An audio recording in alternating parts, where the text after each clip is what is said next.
Hello students, this is our third lecture of our decision theory of the statistics semester 6. In today's lecture we are going to study the EVPI decision theory. What is the EVPI decision theory? Expected value of the perfect information. Expected value of the perfect information. That means if some of the decision you get the perfect information about the future, on the basis of that you can evaluate the decision theory and you accept or best alternative to take the decision. How we can find out the EVPI? EVPI find it out with the expected profit with the perfect information minus expected monetary value of the optimum act. That means first we have to find out the EPPI, that is expected profit for perfect information minus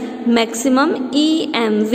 EMV कैसे find करना है? जो हमने last lecture में देखा था EMV, that is maximum EMV, उस हिसाब से हमें फाइंड करना है. EMV तो हमें आता है कैसे फाइंड करना है, सिर्फ EPPI कैसे फाइंड करना है वो हम आज पढ़ेंगे और उसमें से जब हम EMV माइनस कर देंगे तो हमें मिलेगा EVPI, that is expected value for the perfect information. Right, illustration से समझते हैं तो आपको अच्छे से समझ में आएगा और कैसे अप्लाई करना है. EPPI भी कैसे फाइंड करना है, we will find it out from the illustration 5. Illustration find the EVPI from the following tables. As it is in the EMV table, the same information is given here. It's the events probability act A1, A2 and A3, right? Along with that we have to find out the EPPI and EMV. As we are preparing the EMV in some particular table, we will make it like that. Let's prepare a table. जैसे हम EMV find करते थे same method से यहीं पे अब तक के स्टेप सभी सेम होंगे, राइट? क्योंकि हमें EMV भी फाइंड करना है. सो जैसे ही हम EMV में करते थे जो भी एक्ट होते हैं उसे प्रोबेबिलिटी से मल्टीप्लाई करते हैं, right? So 40 multiply with 0.2 it will come 8. Then 400 multiply with 0.7, 400 multiply with 0.7, that is 280. then 650 multiply with 0.10, that is 65. and ultimately we have to make a total. So 288 plus 65, that is 353. that is EMV, right? Now for A2, minus 10 multiply with 2, answer will come minus 2. 440 multiply with 0.7, answer will come 308. Then 720 multiply with 0.10, answer will come 72. Answer is 308 plus 72 minus 2, that is 378. Now A3 multiply with probability, that is minus 20, and 400 divide by 0.7, that is 280, and 760 multiply with 0.10, answer will come 76. So 280 plus 76 minus 20, that is 336. So max EVM is equals to 378. अब तक की जो भी step है वो सही है. अब हमें फाइंड क्या करना है, EVPI. अब EVPI कैसे फाइंड करते हैं, EPPI minus EMV max of the EMV. EM का मैक्सिमम फाइंड करना है, वो माइनस करना है. तो उसके लिए हमें फाइंड करना पड़ेगा EPPI. What is the formula of the EPPI? Expected profit perfect information, right? तो हमें फाइंड करना है EPPI इज इक्वल्स टू, अब एक्ट के हिसाब से, इवेंट के हिसाब से मैक्सिमम पॉइंट फाइंड करेंगे। इवेंट कौन सी है? S1, S2 एंड S3, और उसकी प्रोबेबिलिटी क्या है? 0.2, 0.7 एंड 0.10। 0.2 देन 0.7 देन 0.10, तीनों की प्रोबेबिलिटी के साथ मल्टीप्लाई करेंगे हम। क्या मल्टीप्लाई करेंगे? कि इवेंट के हिसाब से जो मैक्सिमम वैल्यू है वो। सो S1 इवेंट है और यहाँ पे A1, A2 और A3 है, उसका मैक्सिमम क्या है? ऑब्वियसली 40। तो 0.2 multiply with 40 then plus 0.7, 400, 440 and 400, which is maximum 440, multiply with 440, then plus 0.10, S3 के हिसाब से 650, 720, 760, आंसर क्या आया? 760,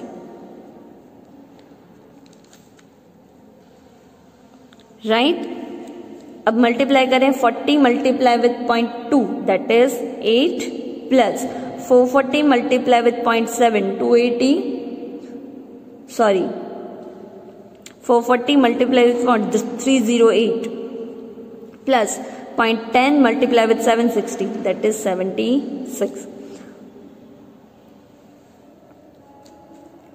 8 plus 308 plus 76, 8 plus 308 plus 76, 392 EPPI। अगर आपको ये समझ में नहीं आया तो आप यहीं से भी फाइंड कर सकते हो। S1 का मैक्सिमम XP 8, S2 का मैक्सिमम आंसर 280, 308 और 280, ऑब्वियसली 308, S3 का 76। अब ये तीनों का प्लस कर लो तो भी आंसर मिल जाएगा हमें 392। फॉर्मूला क्या है? EVPI minus EPPI minus EMV max. EPPI हमने फाइंड किया 392 minus EVM max is 378, answer is 14। EVPI is 14. Simple. Now we will solve the illustration number 6. The demand for an item during the season. पहले demand हमने per day देखी, बाद में demand हमने weekly देखी, अब सीजन वाइज डिमांड दी गई है। Given below, the item cost is 60 rupees per unit. Selling price is 80 rupees per unit. If units are not sold within the season, it will have no market value. That means it will suffer the loss. Determine the optimum number of the unit to be produced and also calculate EVPI. Right? So पहले तो हमें क्या पूछा है कि optimum number of the output, यानी कि कितने हमें फाइंड करने चाहिए। तो जैसे ही हमने आगे EMV में किया था वैसे ही पहले तो हमें इसके हिसाब से पे ऑफ मैट्रिक्स बनाना पड़ेगा। अगेन किसके हिसाब से? प्रॉफिट के हिसाब से हमें पे ऑफ मैट्रिक्स बनाना पड़ेगा। फिर उसकी प्रोबेबिलिटी के साथ हम मल्टीप्लाई करेंगे, देन EMV फाइंड करें maximum, and then we will find the EPPI and then we will find EVIP, right. तो लेट्स कैलकुलेट। फर्स्ट तो हम पे ऑफ मैट्रिक्स बनाएंगे। सबसे पहले हम क्या बनाएंगे? पे ऑफ मैट्रिक्स, क्योंकि पे ऑफ मैट्रिक्स दिया गया नहीं है। जितनी डिमांड है उतनी ही रेंज में हम प्रोडक्शन करेंगे।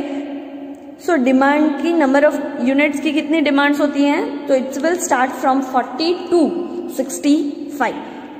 सो production will start also on the basis of the demand, right. So we will start with the demand first, 40, 45, 50, 55, then 60 and 65. These are the demands. Then probability is given along with it 0.10, 0.20, 0.30, 0.25, then 0.10, and 0.05. अब हम find करेंगे production कितना करेंगे, तो production demand के हिसाब से ही करेंगे। हर वक्त बिजनेसमैन डिमांड के हिसाब से ही प्रोडक्शन करता है, तो डिमांड वेरीज फ्रॉम 40 to 65, तो उसके हिसाब से हम टेबल बनाएंगे 40, 45, 50, 55, 60 एंड 65, राइट। उसके हिसाब से हम टेबल बनाएंगे। तो डिमांड के हिसाब से कितने यूनिट प्रोड्यूस करेंगे वो उसके हिसाब से हमने पे ऑफ मैट्रिक्स बना लिया। अब तो हमें देखना है कि प्रॉफिट कितना होगा और लॉस कितना होगा। सो पहले देखते हैं कोस्ट प्राइस।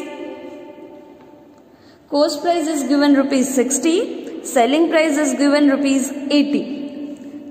सो प्रॉफिट कितना होगा, selling price minus coast price, 80 minus 60, it will कम 20। अगर एक यूनिट बिकता है तो हमें 20 रुपीज पर यूनिट प्रॉफिट होगा। एक यूनिट पे प्रॉफिट कितना होगा, 20 रुपीज। अंडरस्टूड। तो प्रॉफिट होगा 20 रुपीज पर यूनिट। अगर लॉस हो जाता है, यानी कि अगर वो सामान नहीं बिकता है, ठीक है, तो ये यूजलेस हो जाता है, तो जो हमने कोस्ट प्राइस जो बनाया था वो पूरा लॉस हो जाएगा। तो loss will come -60, loss will come 60 per unit. तो पहले तो हमने प्रॉफिट कितना है वो फाइंड कर लिया। अगर लॉस फेस करना पड़ा तो पर यूनिट कितना लॉस फेस करना पड़ेगा वो भी हमने फाइंड कर लिया। नाउ पे ऑफ मैट्रिक्स के हिसाब से स्टार्ट करते हैं। 40 यूनिट्स की डिमांड है और 40 रुपीज प्रोडक्शन हुआ है, यानी कि पूरा प्रोडक्शन हो चुका है, यानी कि 40 प्रोड्यूस किया और 40 के 40 बिक गए। तो एक यूनिट में प्रॉफिट मिला 20, तो 40 पे कितना मिलेगा, 800, राइट। अब 45 प्रोड्यूस हुए, 40 ही डिमांड में है, तो क्या आएगा, 45 डिमांड प्रोड्यूस किए, 40 बिक गए, 40 बिक गए तो उसका प्रॉफिट कितना आएगा, 40 मल्टीप्लाई विद 20, 800। कितने नहीं बिके, 5 नहीं बिके, राइट। 5 नहीं बिके, पर यूनिट लॉस कितना है, -60। Answer will come -300। 800 minus 300, ultimate answer is 500, right. So यहां पे आएगा 500, राइट। सेम वे 50 और डिमांड कितनी है, 40 की, यानी कि यहाँ पे 50 है, 40 बिक गए, 10 नहीं बिके, 40 बिक गए, उसका प्रॉफिट है 800। 800 प्रॉफिट तो फिक्स है और यहाँ पे -60 हो जाएगा, that means 600।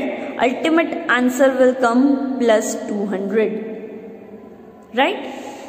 So again 200, then 55, 60 and 65. Similarly we will go for 55, 40 बिक गए, 15 नहीं बिके, 40 का प्रॉफिट आया 800, 15 का कितना आएगा, -900, -100,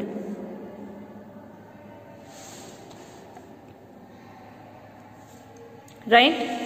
Now about 60, 40 बिक गए, 20 नहीं बिके। 40 बिक जाते हैं तो 800 रुपए का प्रॉफिट हो जाता है। अगर 20 नहीं बिके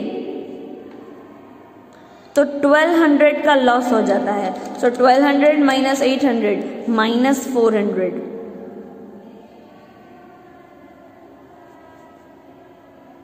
नाउ 65 हैं, 40 बिक गए, 25 नहीं बिके, 40 बिक गए, उसका प्रॉफिट फिक्स है 800 रुपीज, क्योंकि प्रॉफिट यूनिट है 20 रुपीज। 40 इंटू 20 800, यहाँ पे लॉस हो जाएगा 60 का, 60 multiply with 25 -1500। Ultimate profit will come -700। कितना, -700।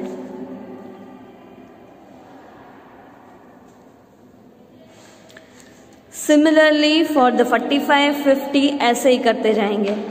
45 प्रोडक्ट डिमांड है, 40 प्रोड्यूस किए हैं, तो ये तो सेम ही रहेंगे, हर पॉइंट पे ये तो सेम ही रहेंगे। चेंज होगा यहाँ पे 45 डिमांड थी, 45 प्रोड्यूस हुए, यानी कि पूरे के पूरे प्रोड्यूस हो गए, यानी कि 45 मल्टीप्लाई विद 20 900। देन 45 प्रोड्यूस हो गए, 45 की भी डिमांड है, प्रोड्यूस 50 हुए हैं, यानी कि 5 का लॉस हो गया, 5 यूनिट्स का लॉस हो गया। सो 5 माइनस 60 माइनस 300, 900 में से माइनस 300 बात करेंगे, आंसर आएगा प्लस 600। अब यहाँ पे क्या हो गया, 10 यूनिट का घाटा हो गया। अगर 10 यूनिट का घाटा हो जाता है तो लॉस कितना आएगा 600, प्रॉफिट कितना है 900, 900 minus 600, ultimate profit will come 300। आप ऐसा इन डिटेल करना चाहें तो भी कर सकते हो, क्योंकि एक का आपने बता दिया, ऐसे ही आपको हर एक पॉइंट का कर सकते हो, बट एक बार आपको समझ में आ जाएगा, जैसे मैं ऑटोमेटिकली करती जा रही हूँ वैसे आप कर सकते हो, ठीक है। अब यहाँ पे लॉस कितने का हुआ 15 यूनिट्स का, तो 15 यूनिट्स का घाटा कितना हुआ 900, right. 15 multiply with 60, 900 minus 900, answer क्या आएगा 0। वैसे ही 65 लॉस कितने का हो गया 20 का, लॉस कितने का हो गया 20 यूनिट्स का, यानी कि वो रुपीज में कन्वर्ट करें तो क्या आएगा 1200। सो 900 माइनस 1200 माइनस 300। समझ में आया। ऐसे ही हर 50 पे, 55 पे, 60 पे, 65 पे, ऐसे ही हम सभी के लिए करेंगे। 50, 45, 45 तब से बढ़ेगा, बाद में कंटिन्यू 900 ही आएगा।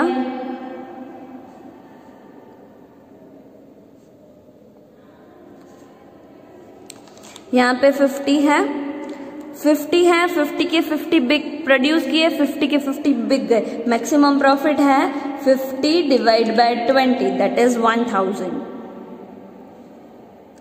राइट। तो यहाँ पे भी सारे के सारे 1000 ही आएंगे, no need to calculate, right. 50 demand है, 55 प्रोड्यूस किए हैं, 5 का घाटा हो गया, 5 यूनिट्स वेस्ट चले गए। अगर 5 यूनिट्स का वेस्ट है तो हमें पता है लॉस कितना होगा, 5 यूनिट्स वेस्ट गए जाते हैं तो 300 का लॉस होगा। 1000 में से 300 माइनस कर देते हैं, कितने 300 आएंगे 700। देन 10 का करेंगे तो 600 माइनस हो जाएंगे, तो अल्टीमेट प्रॉफिट होगा 400 का। Then 65 that is 15, so minus 900, ultimate profit is 100.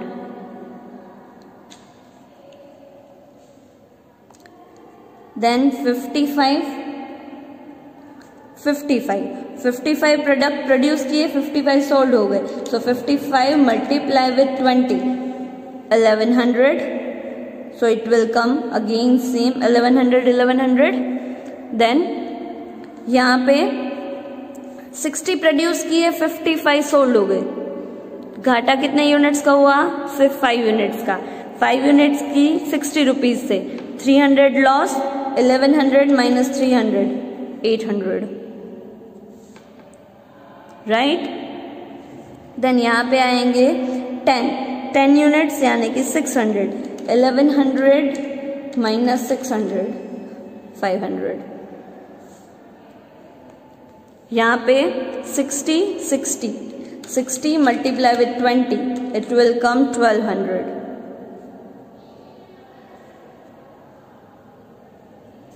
Then last two 60 और 65, 5 रुपीज 5 यूनिट्स का लॉस हो गया, यानी कि 300 का लॉस हो गया। सो 300 का लॉस हो गया तो अल्टीमेटली प्रॉफिट आया 900, और यहाँ पे 65 है तो आंसर आएगा 1300।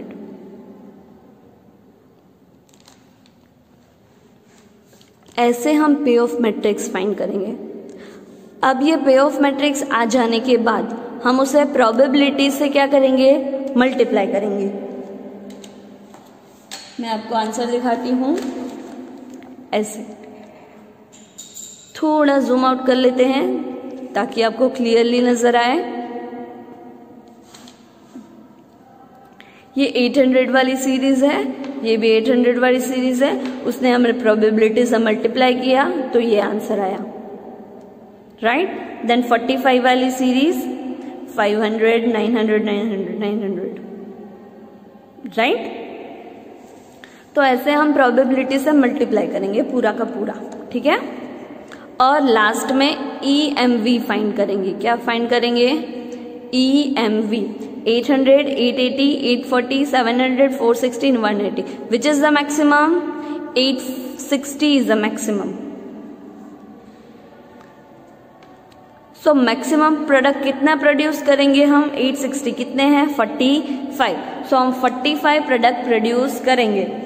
तो ये फर्स्ट आंसर है, optimum number of the unit to be produced which is 860।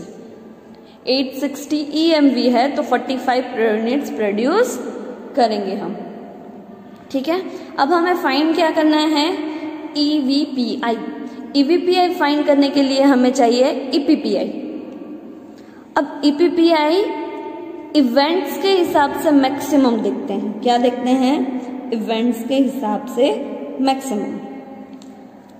तो अब 40 ऐसे देखेंगे, रो वाइज देखेंगे। सो 40 में से मैक्सिमम कहाँ पे है? 800 पे है, राइट। और 800 की प्रोबेबिलिटी 0.1 है तो मैक्सिमम आंसर आएगा 80। क्या आएगा आंसर? 80। देन 45 का maximum 900, so 900 multiply with 0.20, answer will come 180। So 80 plus 180, then 50 पे maximum 800, 900, 1000, 700, 400 and 100, so 1000. 1000 multiply with 0.3, answer will come 300. Then 55 पे मैक्सिमम क्या है? 1100. 1100 multiply with 0.25, it is 275. Then 60 पे मैक्सिमम कहाँ पे है?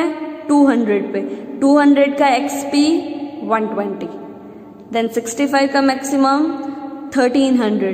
1300 का XP 65. राइट, ऐसे सीक्वेंस में है। अब सभी का प्लस करेंगे। 80, 180, 300, 275, 120, 65. That is EPPI will come 1020. 1020. It is exactly EPPI 1020. हमें फाइंड करना है EVPI. EPPI minus maximum EMV. EPPI is 1020 minus maximum EMV. Maximum EMV is 860. 1020 minus 860. Answer will come 160 rupees. Understood? जैसे ही EMV है वैसे ही आपको calculate करना है EVPI में, बट एक एक्स्ट्रा एक ही स्टेप ऐड हो जाता है। ठीक है, होप आपको समझ में आया होगा। Right, thank you.